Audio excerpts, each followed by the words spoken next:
Hello बच्चों, my name है are के सिंह। फिजिक्स गुरु चैनल में आप सभी का स्वागत है। आज हम लोग फिजिक्स का बहुत ही इंपॉर्टेंट टॉपिक वेक्टर का डिस्कशन करने जा रहे हैं। आपको फिजिक्स को समझने के लिए वेक्टर की इंपॉर्टेंस क्या है वो इस चैप्टर को पढ़ने के बाद आपको पता चलेगा कितना इंपॉर्टेंट। और जो पुराने बच्चे हैं, जो ऑलरेडी रिपीटर्स हैं, जो कंपटीशन दे रहे हैं, उनको पता है कि बिना वेक्टर के आप फिजिक्स को नहीं समझ सकते। और कुछ और बेसिक चीज़ें फिजिक्स को समझने के लिए, जैसे आपका ट्रिग्नोमेट्री है, डिफरेंशिएशन है, इंटीग्रेशन है, बेसिक अलजेब्रा है। कहने का मतलब बेसिक मैथ आपको पता होना चाहिए और वेक्टर पता होना चाहिए, तब आप फिजिक्स में एंटर करिए, तब आपको फिजिक्स पढ़ने का मज़ा आएगा।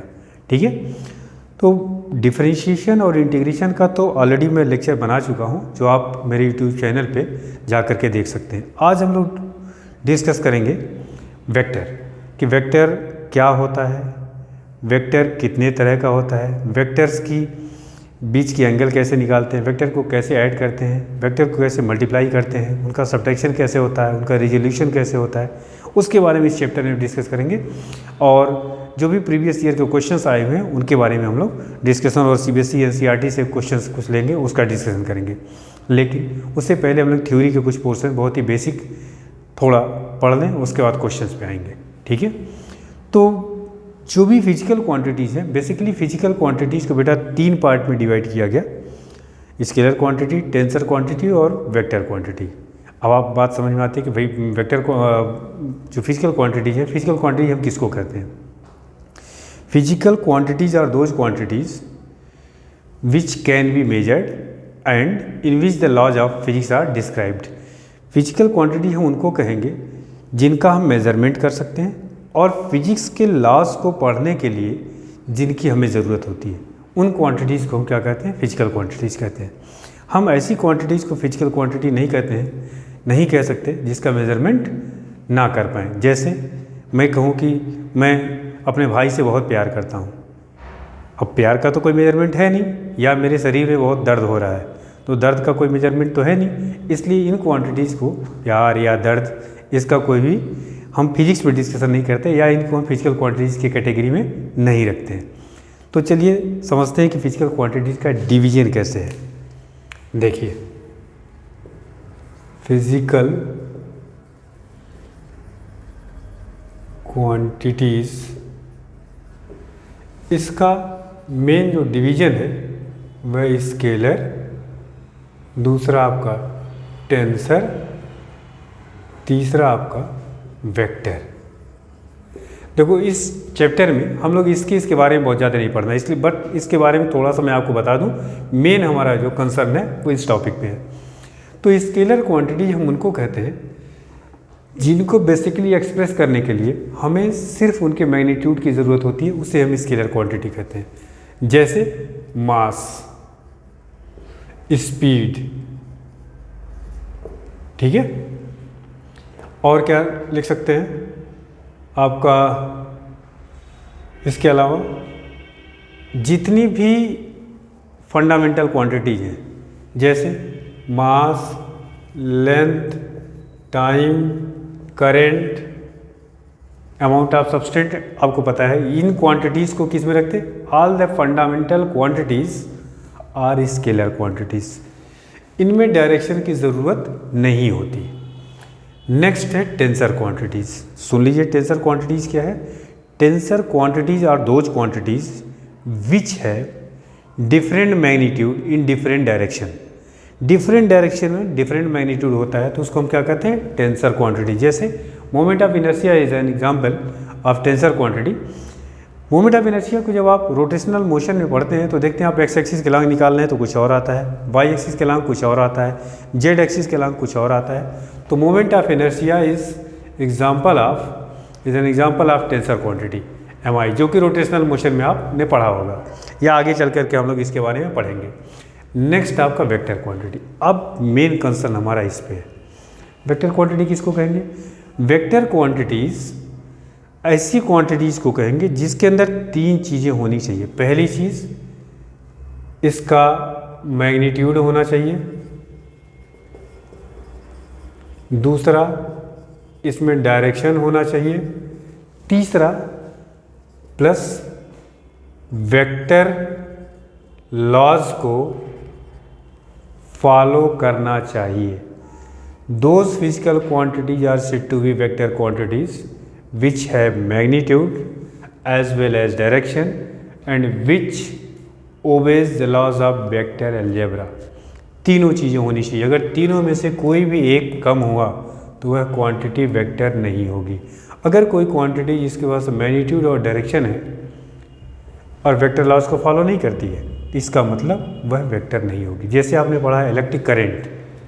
इलेक्ट्रिक करंट के बारे में जब भी आप करंट I इक्वल टू कहीं सर्किट में लिखते हैं, जैसे लिख दिया आपने 5 एम्पियर, तो सर्किट में देखिए आप जब भी आप सर्किट ड्रॉ करते हैं, मान लीजिए सेल का पॉजिटिव टर्मिनल नेगेटिव टर्मिनल और ये रेजिस्टेंस है, तो करंट को ऐसे बनाते हैं, डायरेक्शन तो मार्क करते हैं, लेकिन कभी भी करंट वेक्टर लॉज को फॉलो नहीं करती, इसलिए करंट वेक्टर क्वांटिटी नहीं होती। हालांकि वेक्टर एक टेंसर क्वांटिटी है, लेकिन जब भी टेंसर क्वांटिटी का ऑप्शन दिया हो तब तो आप करंट को आप टेंसर क्वांटिटी की कैटेगरी में रखेंगे। लेकिन अगर आप मान लीजिए ऑब्जेक्टिव क्वेश्चन कर रहे हैं, उसमें स्केलर और वेक्टर का ऑप्शन दे रखा है, तो आप क्या देंगे इसको, इलेक्ट्रिक करंट को स्केलर, क्योंकि ये वेक्टर लॉज को फॉलो नहीं करती। तो जैसे अब वेक्टर का एग्जाम्पल देख लीजिए, जैसे आपका वेलोसिटी है, क्या चीज़, velocity, acceleration, force, momentum etcetera. These quantities are an example of vector quantities। ये सारी क्वांटिटीज़ के पास मैग्नीट्यूड भी होता है, डायरेक्शन भी होता है और ये वेक्टर लॉज को फॉलो करती हैं। अच्छा, वेक्टर लॉज है क्या, अभी इसको पढ़ाएंगे वेक्टर लॉज क्या है। वेक्टर को बेसिकली ऐड करने के लिए कुछ लॉज हैं, जैसे ट्रायंगल लॉ और पैरेललोग्राम लॉ, तो उन लॉज को फॉलो अगर कर रही है क्वांटिटी तो हम उसको वेक्टर कहेंगे, अदरवाइज क्या कहेंगे, स्केलर कहेंगे। ठीक है, आइए और आगे देखते हैं। ये तो हो गया कि डेफिनेशन की वेक्टर किसको कहेंगे और स्केलर किसको कहेंगे।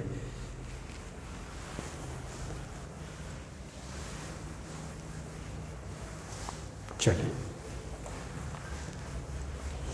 अब अगर आपको समझ में आ गया कि वेक्टर क्वांटिटीज ये हैं, मतलब पूरी फिजिकल क्वांटिटी, मैंने कहा कि मेनली दो पार्ट में डिवाइड हुआ। वैसे तीसरी कैटेगरी टेंसर, बट टेंसर का डिस्कशन यहाँ नहीं कर रहा हूँ, इसलिए मैं कह रहा हूँ बार बार कि मेनली दो पार्ट में डिवाइड किया गया, स्केलर और वेक्टर।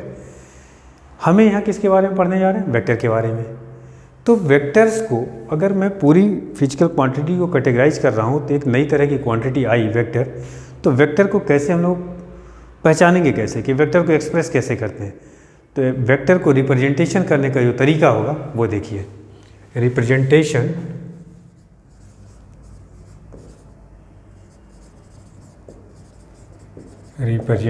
Of a vector. ठीक है, तो वेक्टर को रिप्रेजेंट करने के लिए बेसिकली कोई भी क्वांटिटी अगर है, जैसे मान लीजिए ए कोई वेक्टर क्वांटिटी है, तो उसके ऊपर क्या करते हैं हम लोग, एरो लगा देते हैं, इसको पढ़ते हैं वेक्टर ए।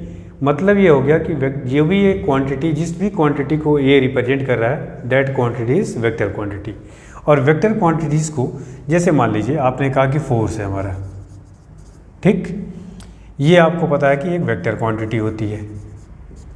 अगर मैं इसकी बात करूं फोर्स की, तो जैसे आपको एक क्वेश्चन लिख दिया गया कि force F equal to 10 newton in north of east direction, इसको आपको रिप्रेजेंट करना है। ठीक है, तो 10 newton force north of east, जब भी आप इसको ग्राफ पे रिप्रेजेंट करेंगे तो ध्यान रखना है कि ग्राफ पे रिप्रेजेंटेशन के लिए सबसे पहले आपको क्या चाहिए, यूनिट चाहिए। और यूनिट मान लीजिए आपने सपोज कर लिया 1 न्यूटन इक्वल टू 1 सेंटीमीटर। ठीक है, तो आपको बताया कि वेक्टर को किससे रिप्रेजेंट करते हैं, एरो। एरो से क्यों करते हैं, बेसिकली वेक्टर के अंदर दो चीज़ें, मैग्नीट्यूड और डायरेक्शन। तो यहाँ देखिए एरो जो होता है, एरो का जो लेंथ होता है बेसिकली, यह वेक्टर के मैग्नीट्यूड को रिप्रेजेंट करता है। क्या चीज़, लेंथ एरो का यह मैग्नीट्यूड को रिप्रेजेंट करता है। और एरो का जो हेड है, इसको क्या बोलते हैं बेटा, हेड, और इसको क्या बोलते हैं, टेल। एरो का हेड जो होता है वह वेक्टर क्वांटिटी के डायरेक्शन को रिप्रेजेंट करती है, और एरो का जो लेंथ होता है उसके मैग्नीट्यूड। तो आपको पता है वेक्टर में दो चीज़ें थी, मैग्नीट्यूड और डायरेक्शन। तो मैग्नीट्यूड तो लेंथ से हो गया और हेड क्या रिप्रेजेंट कर रहा है, डायरेक्शन को। तो किसी भी वेक्टर क्वांटिटी को हम एरो से रिप्रेजेंट करते हैं। The magnitude of the vector quantity is represented by the length of the arrow and the head of the arrow represents the direction of the vector quantity. ठीक है, अब जैसे ये इसको मुझे रिप्रेजेंट करना है 10 newton in north east direction, north of east direction. तो आपको पता है कि जब भी हम ग्राफ पे कोई भी चीज़ ड्रॉ करते हैं तो सबसे पहले एक स्केल लेते हैं। अब सपोज के लिए 1 न्यूटन इक्वल टू 1 सेंटीमीटर, तो 10 न्यूटन इक्वल टू कितना हो गया, 10 सेंटीमीटर। अब इसको ग्राफ पे ड्रॉ करिए आप सभी को पता है ये डायरेक्शन क्या लेते हैं बेटा, ईस्ट, ये होता है वेस्ट, ये क्या होता है नॉर्थ, और ये क्या होता है साउथ। 10 न्यूटन का मतलब कितना हो गया, 10 सेंटीमीटर। तो 10 सेंटीमीटर की एक लाइन ड्रॉ करेंगे जो कि इसके मैग्नीट्यूड को रिप्रेजेंट करेगा, लेकिन direction north of east. North of east का मतलब होता है in the direction of north from east, मतलब 10 newton in north of east, इसका मतलब ईस्ट से नॉर्थ के डायरेक्शन में, मान लीजिए एंगल भी दे देता हूँ, 10 newton in north of east eight 30 degree. इसका मतलब हुआ 30 डिग्री, और इस एरो की जो लेंथ होगी कितना होगा, 10 सेंटीमीटर। 1 2 3 4 5 6 7 8 9 और ये हो गया 10। ये आपका एरो हो गया, एरो की लेंथ, इसका मैग्नीट्यूड हो गया, और क्या कहा है, north of east eight 30 degree, मतलब ईस्ट से नॉर्थ की तरफ 30 डिग्री पे यह आपका 10 न्यूटन का फोर्स लगा हुआ है किसी भी ऑब्जेक्ट पे। तो ये रिप्रेजेंट करने का तरीका हो गया किसी भी क्वांटिटी को। अब ध्यान रखना आपको, जब भी किसी क्वांटिटी को रिप्रेजेंट करना तो उसका मैग्नीट्यूड चाहिए और उसका डायरेक्शन चाहिए, तभी वह वेक्टर क्वांटिटी कंप्लीट मानी जाएगी। ठीक, और देखते हैं इस पे, ये तो हो गया वेक्टर का रिप्रेजेंटेशन कैसे करेंगे, समझ में आ गया होगा आपको। अब आते हैं हम लोग टाइप्स ऑफ वेक्टर पे।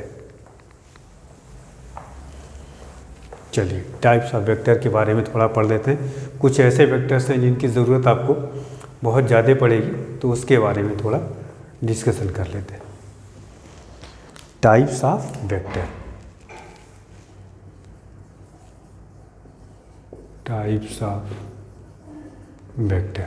सबसे पहला को इनिशियल वेक्टर, को इनिशियल वेक्टर। दूसरा को टर्मिनल वेक्टर, को टर्मिनल वेक्टर। और तीसरा कोलिनियर वेक्टर, कोलिनियर वेक्टर। चौथा कोप्लेनर वेक्टर, ठीक है। पांचवा आपका लाइक वेक्टर।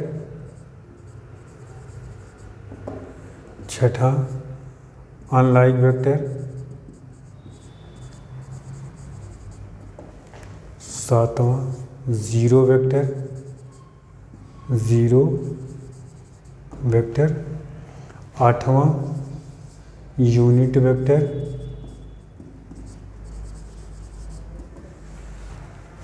नाइन्थ पॉइंट आपका यूनिट वेक्टर के बाद पोजीशन वेक्टर, पोजीशन वेक्टर। सबको एक एक करके अभी समझेंगे बेटा। 10th आपका फिर डिस्प्लेसमेंट वेक्टर, डिस्प्लेसमेंट वेक्टर, ठीक है। और क्या है फिर आपका रिजल्टेंट वेक्टर, रिजल्टेंट वेक्टर, ठीक। 12 आपका पोलर वेक्टर। 13 आपका एक्सियल वेक्टर। चलिए इतना समझते हैं कि ये वेक्टर्स हैं क्या। देखिए किसी भी वेक्टर को रिप्रेजेंट करने के लिए अभी बताया गया कि एरो की हेल्प लेते हैं। एरो का ये जो पॉइंट होता है बेटा, इसको कहते हैं इनिशियल पॉइंट। क्या बोलते हैं? Initial point. ये और ये जहाँ पे ख़त्म हो रहा है इसको क्या बोलते हैं? टर्मिनल पॉइंट, ठीक। या इसको क्या बोलते हैं? हेड। और इसको क्या बोलते हैं? टेल, ठीक। अब पहला जैसा वेक्टर का टाइप है को initial vector. 2 or more than 2 vector are said to be co-initial if they have same initial point. जैसे मान लीजिए एक वेक्टर ये है, दूसरा वेक्टर ये है, यह वेक्टर ए है और यह वेक्टर बी है, दोनों के इनिशियल पॉइंट क्या है, सेम है, तो इनको हम क्या कहते हैं, को इनिशियल वेक्टर। ठीक, नेक्स्ट है को टर्मिनल वेक्टर। अगर ये वेक्टर मैं दो ड्रॉ कर दूं, यह वेक्टर ए है और यह वेक्टर बी है, दोनों के टर्मिनल पॉइंट कोइंसाइड कर रहे हैं, तो इनको हम क्या कहेंगे, को टर्मिनल वेक्टर। ठीक है, तो को इनिशियल का मतलब क्या हुआ बेटा, जिनके इनिशियल पॉइंट कोइंसाइड करते हो। को टर्मिनल का मतलब जिनके टर्मिनल पॉइंट कोइंसाइड करते हैं। नेक्स्ट है कोलिनियर वेक्टर। कोलिनियर वेक्टर क्या होता है समझते हैं। चलिए, कोलिनियर वेक्टर का मतलब ये हुआ, ये थर्ड जो आपका है, two or more than two vectors are said to be collinear if they are parallel to each other और they are acting along the same line. मतलब जैसे वेक्टर ए है और दूसरा वेक्टर मान लीजिए, इस वेक्टर का मैग्नीट्यूड यहाँ से यहाँ तक है, दूसरा वेक्टर आपका ये बी है। ठीक है, तो ए और बी दोनों वेक्टर, ये पूरा ए है और ये इतना वेक्टर क्या है, बी है, ये दोनों वेक्टर एक ही लाइन के लॉन्ग एक्ट कर रहे हैं, इसको हम क्या कहेंगे, कोलिनियर वेक्टर। या दोनों क्या होने चाहिए, पैरेलल होने चाहिए। जैसे यह वेक्टर ए है और दूसरा वेक्टर आपका यहाँ हमने बना दिया बी, तो ए और बी क्या है आपके, पैरेलल है। एक चीज़ और ध्यान रखिए बेटा, किसी भी वेक्टर क्वांटिटी को अगर हम उसके डायरेक्शन को बिना चेंज किए हुए उसको मैं शिफ्ट कर दूं विदाउट चेंजिंग इट्स डायरेक्शन, तो उस वेक्टर क्वांटिटी पर कोई फर्क नहीं पड़ता है। जैसे सपोज कर लिए यह एक वेक्टर क्वांटिटी है ए, ठीक है, इसको अगर मैं यहाँ की जगह पे यहाँ बना दूँ या यहाँ की जगह पे यहाँ बना दूँ, देखिए इसमें और इसमें या इसमें डायरेक्शन में कोई फ़र्क है नहीं, दोनों तीनों की लेंथ क्या है, सेम है, तो ये सारे के सारे वेक्टर यही होंगे। तो मेरा कहने का मतलब अगर किसी भी वेक्टर को मैं शिफ्ट कर दूं बिना डायरेक्शन चेंज किए हुए, तो उस वेक्टर के रिजल्ट पे कोई फ़र्क नहीं पड़ता है। ठीक, तो ये ध्यान रखिएगा, बहुत ज़रूरत इसकी पड़ेगी हम लोगों को। अब आप चाहें इस वेक्टर को शिफ्ट करके ऊपर बना दें तो यही वाली सिचुएशन आ जाएगी पहली वाली, तो ऐसे वेक्टर्स को हम क्या बोलेंगे बेटा, कोलिनियर वेक्टर। नेक्स्ट आपका कोप्लेनर वेक्टर। कोप्लेनर का मतलब two or more than two vectors are said to be coplanar if they lies on same plane. जैसे ये सारे वेक्टर देखिए एक ही प्लेन पे ड्रॉ किए गए हैं, they are said to be coplanar. ठीक है, नेक्स्ट आपका लाइक वेक्टर। नेक्स्ट आपका लाइक वेक्टर, ये two vectors are said to be like if they are parallel to each other. जैसे वेक्टर ए है ये और दूसरा वेक्टर ये है बी। ठीक, इसको क्या बोलेंगे, लाइक वेक्टर। लाइक वेक्टर, लेकिन ये थोड़ा सा तिरछा दिख रहा होगा बेटा, ये आपका पैरेलल होंगे। हाँ, अब ठीक है, अब आपका सही है, ये लाइक वेक्टर हो गए। ये मैग्नीट्यूड दोनों के अलग है बट डायरेक्शन क्या है, सेम है, they are said to be like vector. अगर इनके मैग्नीट्यूड भी सेम हो, डायरेक्शन तो सेम होना ही चाहिए, अगर मैग्नीट्यूड भी सेम है तो दोनों को हम क्या कहेंगे, वेक्टर ए मान लीजिए आपका है और उतना ही आपका वेक्टर बी भी हो। देखिए इस बार मैग्नीट्यूड और डायरेक्शन दोनों सेम है, तो इसको हम लोग कहेंगे इक्वल वेक्टर। इक्वल वेक्टर, ठीक, that means equal vector is the special case of like vector. ठीक है, नेक्स्ट है आपका अनलाइक वेक्टर। अनलाइक वेक्टर में two or more than two vectors are said to be unlike if they are parallel but their direction are opposite. देखिए आप दूसरे शब्दों में कह सकते हैं एंटी पैरेलल। यह वेक्टर ए है और यह आपका वेक्टर बी है। देखिए दोनों का मैग्नीट्यूड भी अलग है और डायरेक्शन भी क्या है, एक दूसरे के अपोजिट है, तो इसको क्या बोलेंगे, अनलाइक वेक्टर। Unlike vector. और अगर ऐसे हो यह मान लीजिए वेक्टर ए है और मैग्नीट्यूड भी सेम मैंने कर दिया और डायरेक्शन क्या है, अपोजिट, तो यह वेक्टर बी, तो इसको हम क्या बोलेंगे, एक दूसरे का नेगेटिव वेक्टर। क्या नाम होगा इसका, नेगेटिव वेक्टर। या इसको आप ऐसे भी लिख सकते हैं, vector B equals to minus sign vector A. Clear, तो ध्यान रखना आपको लाइक और अनलाइक। एक चीज़ और समझते हैं, किसी भी वेक्टर का अगर आपको नेगेटिव वेक्टर निकालना है, जैसे मान लीजिए वेक्टर ए है और आपको ज़रूरत पड़ेगी माइनस ए वेक्टर की, मतलब नेगेटिव ऑफ ए, तो कुछ नहीं करना आपको, सिर्फ उसके डायरेक्शन को पलट देना है। तो ये हो गया minus of A vector. Negative vector का मतलब उसी वेक्टर का लेंथ तो सेम रहेगी लेकिन डायरेक्शन क्या कर देंगे, अपोजिट कर देंगे, उसको हम हमेशा क्या बोलते हैं, नेगेटिव वेक्टर। ध्यान रखना ये। नेक्स्ट आते हैं हम लोग जीरो वेक्टर पे, देखें इसके बारे में। जीरो वेक्टर क्या होता है बेटा, समझते हैं इसको। जीरो वेक्टर, जीरो वेक्टर एक ऐसा वेक्टर होता है, इसको ऐसे रिप्रेजेंट करते हैं, जीरो पावर वेक्टर। इस पे जीरो वेक्टर का मतलब ऐसा वेक्टर जिसका मैग्नीट्यूड क्या हो, zero, and which have no any specific direction, उसका कोई स्पेसिफिक डायरेक्शन नहीं होता है और मैग्नीट्यूड कितना होता है, जीरो। जैसे अगर मैं कह दूं कि एक बच्चा है जो अपने घर से स्कूल गया और स्कूल से फिर घर आ गया, तो उसका डिस्प्लेसमेंट कितना होगा, आप सभी को पता है डिस्प्लेसमेंट जीरो होगा, लेकिन चूंकि डिस्प्लेसमेंट वेक्टर क्वांटिटी है तो उसको कैसे लिखेंगे, जीरो वेक्टर लिखेंगे, ये ध्यान रखना है। या मैं अगर आपसे कह दूं कि find the position vector of origin, तो ओरिजिन का पोजीशन वेक्टर क्या लिखेंगे, इसकी तो डिस्टेंस यहीं से मेजर करेंगे तो यही का मेजरमेंट कितना होगा, जीरो, तो इसका क्या हो जाएगा, जीरो वेक्टर हो जाएगा। तो ये ध्यान रखना है। अगर जीरो वेक्टर को मैं किसी वेक्टर के साथ ऐड कर दूं तो उस पर सेम वेक्टर रहेगा, या अगर मैं ऐसे लिख दूं a माइनस जीरो वेक्टर, तो ये हो जाएगा आपका, या n इंटू जीरो वेक्टर, तो क्या हो जाएगा आपका, ये जीरो हो जाएगा आपका। ठीक, तो ये कुछ प्रॉपर्टीज हैं जीरो वेक्टर की, इसकी भी ज़रूरत पड़ती है कभी कभी हमें, तो ये आपका जीरो वेक्टर है। नेक्स्ट है आपका बेटा जो सबसे इम्पॉर्टेंट है, वह है यूनिट वेक्टर। देखिए क्या होता है यूनिट वेक्टर। इधर का तो सब चलिए इसको बाद में मिटाते हैं। नेक्स्ट आपका है यूनिट वेक्टर, ये बहुत ही इंपॉर्टेंट है। बेसिकली यूनिट वेक्टर एक ऐसा वेक्टर है इसका मैग्नीट्यूड क्या होता है, ध्यान रखिए, its magnitude is 1 and this vector is used for representing the direction of any physical quantities. अभी मैंने आपको बताया, जैसे मान लीजिए फोर्स है आपका, सपोज करिए 5 न्यूटन इन या अलोंग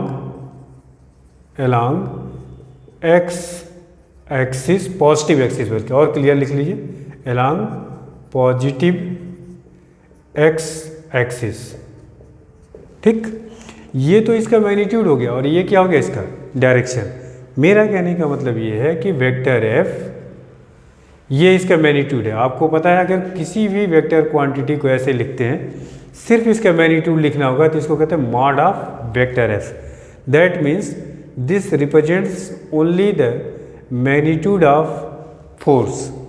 तो ये आपका मैग्नीट्यूड है, तो हम इसको क्या ले सकते हैं, मॉड ऑफ एफ। और ये क्या चीज़ है, इसका डायरेक्शन है, ये है डायरेक्शन। तो किसी भी वेक्टर को रिप्रेजेंट करने के लिए क्या चाहिए, उसका मैग्नीट्यूड चाहिए और उसका क्या चाहिए, डायरेक्शन। अब आप सभी को पता है, जो भी हम लोग डिस्कशन करते हैं, बेसिकली कोई भी क्वेश्चन सॉल्व कर रहे हैं, कोई भी डिस्कशन कर रहे हैं फिजिक्स का, तो प्लेन पे ही उसकी फिगर बनाते हैं और उसका जो एक पोजीशन होता है basically X axis, Y axis और जेड एक्सिस के रिस्पेक्ट में उसका डिस्कशन करते हैं। एक्स एक्सिस के डायरेक्शन को, सिर्फ एक्स एक्सिस के डायरेक्शन को रिप्रेजेंट करने के लिए यूनिट वेक्टर हम लोग आई कैप लेते हैं। वाई एक्सिस के लिए जे कैप, ये वाई एक्सिस है, ये एक्स एक्सिस है और ये जेड एक्सिस है, इसके लिए क्या लेते हैं, के कैप। क्योंकि ये तीनों ऐसी नोन डायरेक्शन है जिसका हम लोग यूज़ करते हैं। तो एक्स एक्सिस को रिप्रेजेंट करने के लिए, इसके डायरेक्शन को रिप्रेजेंट करने के लिए हम क्या लेते हैं, आई कैप, इसके लिए वाई एक्सिस के लिए जे कैप और इसके लिए के कैप। अब जैसे ये आपका क्वेश्चन था 5 Newton along positive x axis, इसको हम लोग कैसे लिख सकते हैं, अब इतना लिखने में क्या लिखेंगे, 5 और एक्स एक्सिस को रिप्रेजेंट करने के लिए क्या लिखते हैं, आई कैप, तो हमने इसको लिख दिया 5 आई कैप। अब इतना लैंग्वेज लिखने की ज़रूरत नहीं है, सिंपल ये आपका हो गया 5 आई कैप। इसका मतलब ये हुआ कि अगर कोई वेक्टर है तो उसका मॉड होना चाहिए और उसका क्या होना चाहिए, यूनिट वेक्टर होना चाहिए, एफ कैप। एफ कैप क्या है, इस वेक्टर एफ का डायरेक्शन ये रिप्रेजेंट करा और ये क्या रिप्रेजेंट करा, मैग्नीट्यूड। यहाँ से हम इसको ऐसे भी ले सकते हैं, F cap equals to vector F upon mod of vector F. तो ये ध्यान रखना है, बहुत जगह आपको ज़रूरत पड़ेगी। किसी भी वेक्टर का अगर आपको यूनिट वेक्टर निकालना है तो वेक्टर अपॉन उसका मैग्नीट्यूड वो यूनिट वेक्टर निकल जाएगा। ये फॉर्मूला आपको बहुत काम का है, ये ध्यान रखेंगे, आप नोट कर लीजिए इसको। तो ध्यान रखिएगा यूनिट वेक्टर क्या चीज़ है। Unit vector is use for representing the direction. X axis के डायरेक्शन को रिप्रेजेंट करने के लिए यूनिट वेक्टर क्या लेते हैं, आई कैप, वाई एक्सिस के लिए जे कैप और जेड एक्सिस के लिए क्या लेते हैं, के कैप। अगर कोई क्वांटिटी एक्स एक्सिस के डायरेक्शन में है तो सिर्फ आई कैप लिख देंगे, समझ में आ जाएगा कहाँ ये एक्स एक्सिस के पॉजिटिव एक्स डायरेक्शन में है। अगर इधर है एक्स के नेगेटिव में तो माइनस आई कैप, वाई के नेगेटिव है तो माइनस जे कैप और जेड के नेगेटिव में तो क्या लिखेंगे, माइनस के कैप। ये ध्यान रखना है। और यूनिट वेक्टर का ध्यान रखिएगा, कोई भी यूनिट नहीं होती है, ओनली इट हैज़ मैग्नीट्यूड 1। ठीक, तो ये इतनी चीज़ें आप नोट करके रखेंगे और याद करके रखेंगे। और देखिए नेक्स्ट आपका पोजीशन वेक्टर। चलिए इसको मिटाते हैं।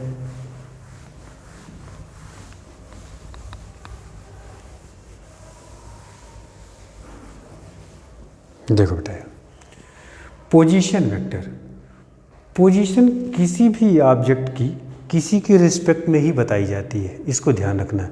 चूँकि हम लोग यहाँ बोर्ड पे या प्लेन पे कोई भी फिगर ड्रॉ करते हैं तो किसके रिस्पेक्ट में पोजीशन डिस्कस करते हैं, हमेशा ओरिजिन के रिस्पेक्ट में। जैसे मान लीजिए आपने ये एक्स एक्सिस वाई एक्सिस बना दिया आपने, यह एक पॉइंट है, ठीक, जिसका कोऑर्डिनेट है X comma Y, 2 dimensional plane. Position vector का मतलब इस पॉइंट का अगर मेरे को पोजीशन बताना है तो किसके रिस्पेक्ट में बताएंगे, ओरिजिन के रिस्पेक्ट में। ओरिजिन से इस पॉइंट को ज्वाइन कर दीजिए आप, और यह जो वेक्टर होगा OP vector, vector OP is the position vector of point P with respect to O. तो पोजीशन वेक्टर के लिए आपको कुछ नहीं करना है बेटा, जिस पॉइंट का पूछा जाए पोजीशन वेक्टर उसको ओरिजिन से ज्वाइन कर दीजिए। ओरिजिन से उस पॉइंट की तरफ जो डायरेक्टेड वेक्टर होगा वही पोजीशन वेक्टर होगा। ठीक है, नेक्स्ट आपका डिस्प्लेसमेंट वेक्टर, इसी में आपको समझा देता हूँ। मान लीजिए यहाँ पी पॉइंट पर एक पार्टिकल है जिस पे फोर्स लगा और यहाँ आ गया क्यू पे, ये डिस्प्लेस हो गया यहाँ तक।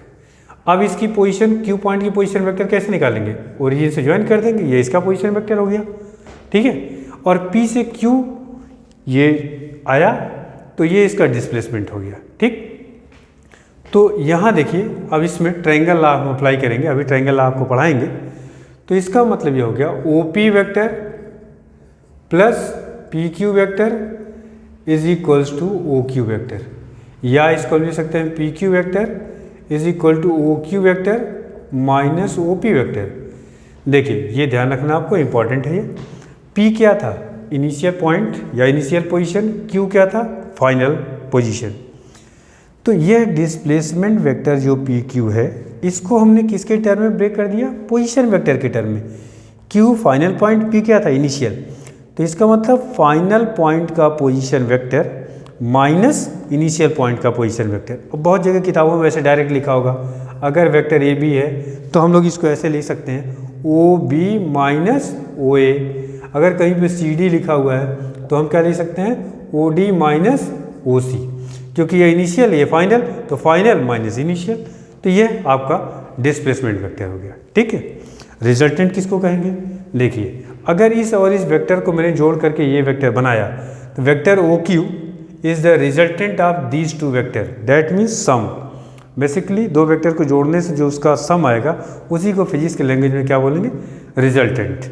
ठीक है, नेक्स्ट आपका आते हैं पोलर वेक्टर। पोलर वेक्टर हम उस वेक्टर को कहते हैं जिसका इनिशियल पॉइंट डिफाइंड होता है। If the initial point of any vector is defined then that vector is said to be polar vector. Next आपका axial vector. Axial vector has rotational effect. ऐसा वेक्टर इसका rotational effect होता है और it act along the axis of rotation. जैसे rotational motion में आपका small displacement, angular velocity, angular acceleration, they are axial vector. ठीक है, और ये आपको रोटेशन में डिटेल में पढ़ाया जाएगा। ठीक, तो these are the varieties of the vector quantities. अब आगे बढ़ते हैं थोड़ा, कि वेक्टर क्वांटिटीज़ कभी आपको बताया कि मैग्नीट्यूड और डायरेक्शन होना चाहिए, तो थोड़ा सा डायरेक्शन के बारे में। डायरेक्शन का मतलब क्या हुआ? Angle, simple.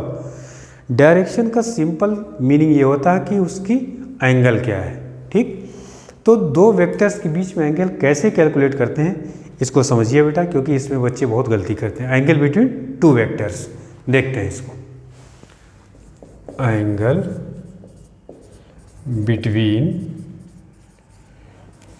टू वेक्टर्स कैसे फाइंड करेंगे हम वेक्टर्स के बीच की एंगल? एक चीज़ ध्यान रखिएगा, कभी भी दो वेक्टर के बीच की एंगल 180 डिग्री से ज़्यादा नहीं होगी और 0 डिग्री से कम नहीं होगी, ठीक। तो वेक्टर के बीच की एंगल के बारे में कंडीशन है 0 less than or equals to theta less than or equals to 180 degree, या इसी को क्या कहते हैं? पाई। तो यह वेक्टर के बीच की एंगल के बारे में कंडीशन है जो कि आपको याद होना चाहिए और पता होना चाहिए, अंडरस्टूड है। अब एंगल निकालेंगे कैसे? वेक्टर के बीच में कभी भी आपको एंगल निकालना हो तो ध्यान रखना है दोनों वेक्टर या तो को इनिशियल हो या को टर्मिनल हो, ठीक। देखिए को इनिशियल अभी आपको समझाया थोड़ी देर पहले। को इनिशियल का मतलब एक वेक्टर ये है और ये दोनों की इनिशियल पॉइंट सेम है, तो इनके बीच की जो मिनिमम एंगल होगी, लीस्ट एंगल, देखिए एंगल तो ये भी हो सकता है इधर का, ये नहीं लेते हैं, ध्यान रखिएगा। द मिनिमम एंगल ये आपका थीटा है, ये आपका दो वेक्टर के बीच की एंगल होगी। ये दोनों वेक्टर कैसे हैं? को इनिशियल हैं। या अगर ऐसे हो को टर्मिनल, देखिए एक वेक्टर ये है और दूसरा ये है, ये इनके बीच का एंगल होगा। मतलब वेक्टर या तो टेल टू टेल अटैच हो तो उनके बीच में जो मिनिमम एंगल होगी वही वेक्टर के बीच की एंगल होगी, या दोनों vector head to head attach हो। ये कैसे जुड़े हुए हैं? टेल टेल, और यह कैसे? Head head. तो हेड हेड हो या दोनों के टेल टेल हो तो जो सबसे छोटी एंगल होगी दोनों के बीच में, देखिए ये वाली एंगल बड़ी होगी बाहर वाली, ये वाली छोटी है, तो ये वेक्टर के बीच की एंगल है। ये तो दोनों मैंने टेल और टेल जोड़ रखे थे और हेड और हेड। ऐसा भी हो सकता है कि फिगर ऐसे हो, यह वेक्टर ए है और यह आपका वेक्टर बी है। अब बताइए एक का हेड जुड़ा है एक का टेल जुड़ा हुआ, अब कैसे एंगल निकालेंगे? ध्यान रखिएगा ये एंगल इनके बीच का नहीं है बेटा, ये गलत है। कैसे निकालेंगे? अभी आपको थोड़ी देर पहले मैंने समझाया था। अगर किसी पहले इस कंडीशन को फुलफिल कराएंगे, मतलब दोनों का टेल जोड़ेंगे या दोनों का हेड जोड़ेंगे।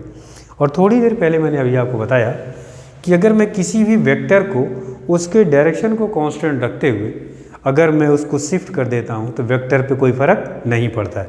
मान लीजिए इस वेक्टर ए को मैं इधर शिफ्ट कर दूँ, यहाँ ऐसे मैंने बना दिया, मान लीजिए वेक्टर ए, ठीक है। और ये वेक्टर अब यहाँ से मान लीजिए आप हटा दें, मिटा दें या रहने दें, तभी कोई फर्क नहीं पड़ता। अब देखिए वेक्टर बी और वेक्टर ए दोनों का टेल अटैच हो गया। अब इसके बीच में ये जो एंगल है ये होगा थीटा। ये ध्यान रखना है कि वेक्टर के का एंगल निकालने के लिए या दोनों का टेल जोड़ेंगे या दोनों का हेड जोड़ेंगे। उसके बाद जो मिनिमम एंगल होगी उसको दो वेक्टर्स के बीच की एंगल हम कहेंगे, और वेक्टर्स के बीच की एंगल के लिए ये कंडीशन है, ध्यान रखना है। अब ये तो हो गया बेसिक वेक्टर के बारे में क्या क्या चीज़ें होती हैं। अब यहाँ से इसके बाद से इम्पॉर्टेंट इसका शुरू होता है टॉपिक, वेक्टर को हम कैसे ऐड करते हैं। वेक्टर का एडिशन, रेजोल्यूशन और वेक्टर का मल्टीप्लिकेशन। मल्टीप्लिकेशन दो तरह का, डॉट प्रोडक्ट और क्रॉस प्रोडक्ट। अगले लेक्चर में हम लोग वेक्टर को कैसे ऐड करेंगे उसके बारे में डिस्कशन करेंगे। थैंक यू बच्चों।